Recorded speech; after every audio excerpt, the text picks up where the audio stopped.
गायत्री को तारक मंत्र भी कहा गया है। आइए जानते हैं क्यों। गायत्री मंत्र को तारक मंत्र इसलिए कहा गया है क्योंकि वो साधक को नरक से उबारता है, कष्टकर और खेदजनक परिस्थितियों से पार कर सकता है। जिनको दुर्बलताओं ने घेर रखा है, उनके लिए पग पग पर दुख दारिद्र्य भरा नरक ही प्रस्तुत रहता है। संसार में उन्हें कुछ भी आकर्षण एवं आनंद दिखाई नहीं पड़ता। अपनी तृष्णाएं, अपनी ही वासनाएं बंधन बनकर रोम रोम को जकड़े रहती हैं और बंदी जीवन की यातनाएं सहन करते रहने को बाध्य करती हैं। चूंकि ये परिस्थितियां हमारी अपनी विनिर्मित की हुई होती हैं। दुर्बलताओं का प्रतिरोध ना करके हमने स्वयं ही उन्हें अपने ऊपर शासन करने के लिए आमंत्रित किया होता है। अतएव इसे विधान या स्थिति का उत्तरदायित्व भी हम अपने ऊपर है। जब हम मनोवांछित पुरुषार्थ अपना कर प्राण प्रतिष्ठा के लिए तत्पर होते हैं, गायत्री उपासना का आश्रय लेते हैं, तो इन विपत्तियों से सहज ही छुटकारा मिल जाता है। डूबने वाली स्थिति बदल जाती है और हम तर कर पार होने लगते हैं। गायत्री का महात्म्य वर्णन करते हुए ऋषियों ने उसे तारक मंत्र बताया है और कहा है, जो उसकी शरण पकड़ेगा उसे भव बंधनों से, भव सागर से, नरक से उबरने में देर ना लगेगी। ये महाशक्ति उसे डूबने से बचा लेगी और पार उतरने का उपक्रम बना देगी। नरक रूपी समुद्र में गिरते हुए को हाथ पकड़कर बचाने वाली, गायत्री के समान पवित्र करने वाली इस पृथ्वी तथा स्वर्ग में और कोई नहीं। ना उसे शत्रुओं का भय रहता है, ना डाकुओं का, ना राजा का, ना हथियार का, ना अग्नि का।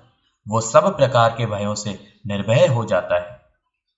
गायत्री जप और हवन करते रहने वाले का कभी पतन नहीं होता। वो भगवती प्रसन्न होकर मनुष्य को संसार सागर से मुक्त कर देती है। दैनिक साधना संध्या नित्यक्रम में गायत्री मंत्र जप का साधारण विधान है। विशेष प्रयोजनों के लिए सकाम, निष्काम, निर्जीव, सजीव अनुष्ठान पुष्चरण किए जाते हैं। ये सामान्य क्रम कहलाता है। इससे ऊंचे स्तर की साधना दो भागों में विभक्त है। एक को कहते हैं ध्यान धारणा और दूसरे को कहते हैं प्राण प्रक्रिया। इन्हीं दोनों का अवलंबन कर साधक उच्च आध्यात्मिक भूमिका में विकसित होता है।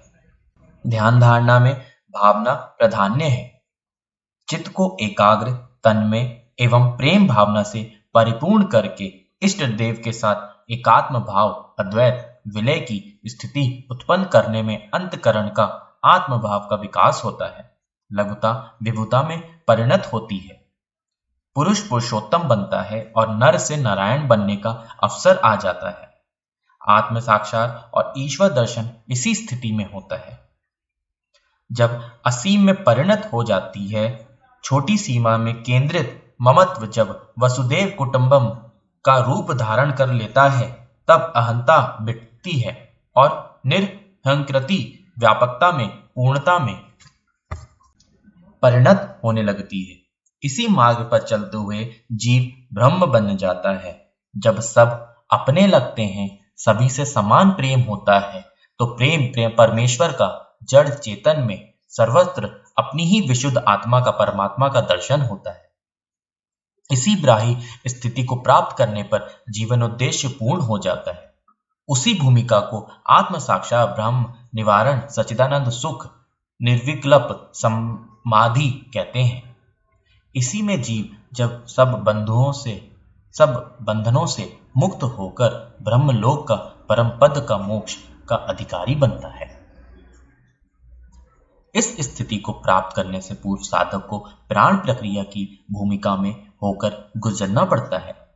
सामान्य नित्यक्रम एवं सकाम पुरचरणों से आगे बढ़कर ध्यान धारणा की उच्च भूमिका में प्रवेश करने से पूर्व एक मध्यवर्ती साधना के रूप में इस प्राण प्रक्रिया का अपनाना भी अनिवार्य रूप से आवश्यक हो जाता है। आत्मिक भूमिका में प्रवेश करना शत्रुओं के चक्रव्यूह किले के भेदने की तरह कठिन है। काम, क्रोध, लोभ, मोह, मद, मत्सर रूप इस कल्याण मार्ग को रोके बैठे रहते हैं।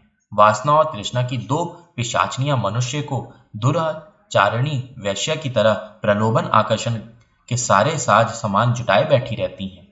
इस जंजाल में ही जीव को जन्म से मृत्यु तक बंधन बुद्ध होकर तड़पना पड़ता है। नरक के ये 8 दूत सामान्य स्तर के जीव को अपने चुंगल में ही दबोचे बैठे रहते हैं। वासना और तृष्णा रूपी जादूगरनियां उसे नत मरकट की तरह नचाती रहती हैं। काम, क्रोध, मोह, लोभ की उंगलियों के इशारे पर जीवन नाचता रहता है। वे जो चाहते हैं सो कराते हैं, जिधर इच्छा होती है उधर भगाते हैं। इस विडंबना में फंसा हुआ असहाय जीव आत्म कल्याण की बात ध्यान में आने पर भी कुछ नहीं कर पाता। शेष साधन के लिए उसे ना एक मिनट फुर्सत मिलती है और ना एक पाई खर्च करने की लोभ आज्ञा देता है। आत्मा को अपनी आकांक्षा दबाते, कुचलते, रोते, कलपते दिन बिताने पड़ते हैं और एक एक करके ये बहुमूल्य मानव जीवन यूं ही नष्ट, भ्रष्ट, समाप्त हो जाता है। तब अंत काल तक केवल दुर्गति और पश्चाताप का उत्पीड़न सहने के अतिरिक्त और कुछ हाथ नहीं रह जाता। जीवों में से अधिकांश को इसी स्तर का जीवन काटना पड़ता है।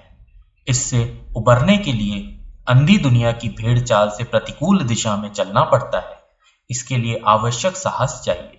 दुनिया अपने को मूर्ख बताए तो उसकी समझ को उपहास मानकर अपना पथ आप निर्धारित करने की क्षमता और दृढ़ता किसी विरले में ही होती है। श्रेय पथ पर किसी आवेश उत्साह में थोड़ी दूर तक चले भी तो आलस्य प्रमाद उसे अस्त व्यस्त कर देते हैं। छोटी छोटी कठिनाइयों के अवरोध सामने आ खड़े होते हैं। तथाकथित मित्र परिजन के स्वार्थ में राई रत्ती कमी आती है तो वे भी गर्म होते हैं। कई तो मूर्ख बताते और उपहास करते हैं।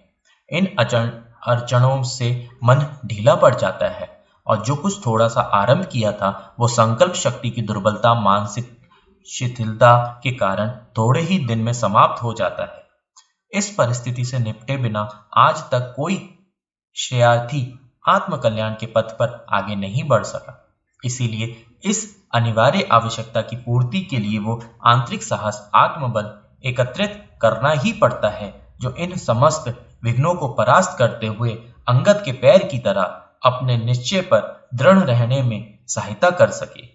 ये आत्मबल, ये आंतरिक साहस प्राण शक्ति पर आधारित है। इसलिए साधक को प्राण प्रक्रिया द्वारा अभीष्ट मनोबल, आंतरिक दृढ़ता एवं अविचल श्रद्धा का संपादन करना पड़ता है। इसके लिए आवश्यक प्रयत्न करने का नाम ही प्राण प्रक्रिया है। आत्मकल्याण के पथ पर चलने वाले साधक को अपने सामने आने वाली कई कठिनाइयों का सामना करना पड़ता है। आहार विहार राजसी न रहने से शरीर में भी कुछ दुर्बलता आती है।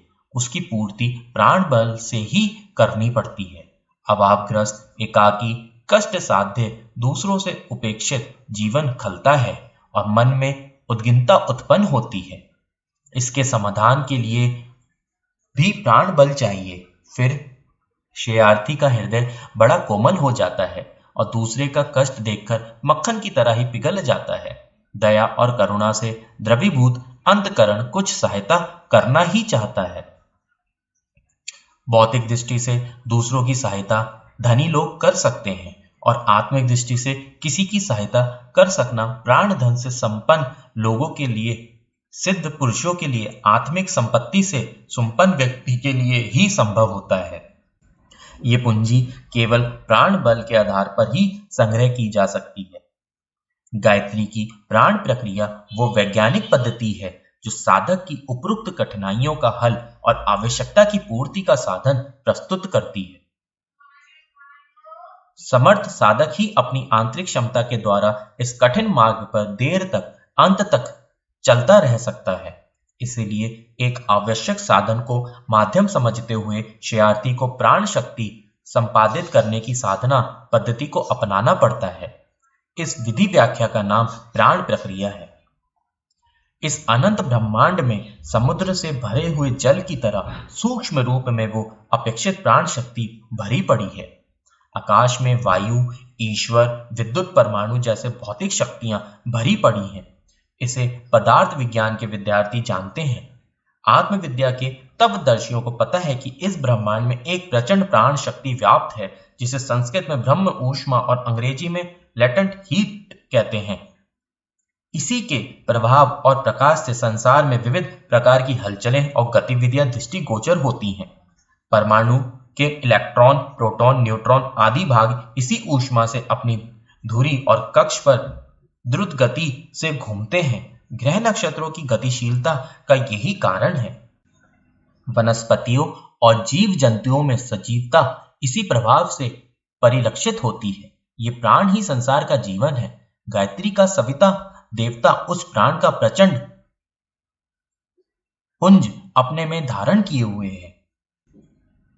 गायत्री शब्द के अक्षरों का अर्थ प्राण का संरक्षण, अभिवर्धनी शक्ति है। ये महामंत्र उस महत्व साधक में इस प्राण की मात्रा बढ़ाता है।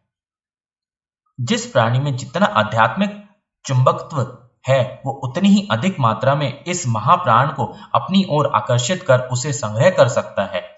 इस चुंबक तत्व का अभिष्ट मात्रा में उत्पादन गायत्री मंत्र की उपासना से होता है। जिन्होंने इस महाशक्ति का आश्रय सानिध्य लाभ लिया है, उसमें प्राण शक्ति की मात्रा दिन दिन बढ़ती चलेगी और वे इतना आत्मबल संपादित कर सकते हैं जिसके आधार पर ब्रह्म और आंतरिक जीवन की समस्त कठिनाइयों का निवारण और समस्त आवश्यकताओं का समाधान किया जा सके।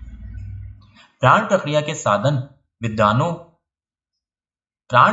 साधन विधानों को प्राणायाम कहते हैं। अब इसके बारे में मैं आपको अपनी नेक्स्ट वीडियो में बताऊंगा।